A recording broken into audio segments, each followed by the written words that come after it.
ન્યૂઝમાં આપનું સ્વાગત છે। ખેડાના નડિયાદમાં ચાઇનીઝ દોરીએ એક નિર્દોષ યુવતીનો ભોગ લીધો। નડિયાદમાં ચાઇનીઝ દોરીએ એક નિર્દોષ યુવતીનો ભોગ લીધો। મયુરી નામની 25 વર્ષીય યુવતીનું ચાઇનીઝ દોરીથી ગળું કપાયું। નડિયાદના વાણિયાવડથી ફતેપુરા જવાના રોડ વિસ્તારમાં આ ઘટના બની છે। યુવતી એક્ટિવા ઉપર જઈ રહી હતી તે દરમિયાન ફતેપુરા રોડ વિસ્તારમાં આ ઘટના બની। ચાઇનીઝ દોરીથી યુવતીનું ગળું કપાતા યુવતીને સારવાર માટે હોસ્પિટલમાં ખસેડવામાં આવી, પરંતુ યુવતીને સારવાર મળે તે પહેલાં જ તે યુવતીનું મોત નીપજ્યું। મારું નામ મોહનભાઈ। મોહનભાઈ, આ કોણ થાય તમારા અને આ દીકરી ક્યાં જતી હતી, કેવી રીતે જતી, શું થયું? એ મારા નાના ભાઈની દીકરી હતી અને અહીં ફ્લેટમાં કામ કરવા આવતી હતી।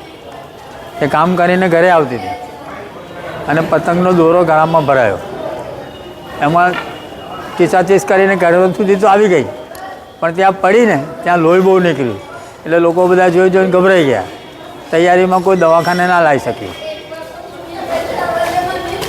આટલા એક્ટિવા હતું એની પાસે, એનું પોતાનું। કેટલા વર્ષ ઉંમર હશે? ઉંમર લગભગ 18, 19, 20। એક્ઝેક્ટ આ જગ્યા કઈ આગળ? Exact Fatepura road. પ્રાર્થના સંદેશ ન્યૂઝની તમામ લેટેસ્ટ અપડેટ્સ માટે ચેનલને હમણાં જ લાઇક, શેર અને સબસ્ક્રાઇબ કરો।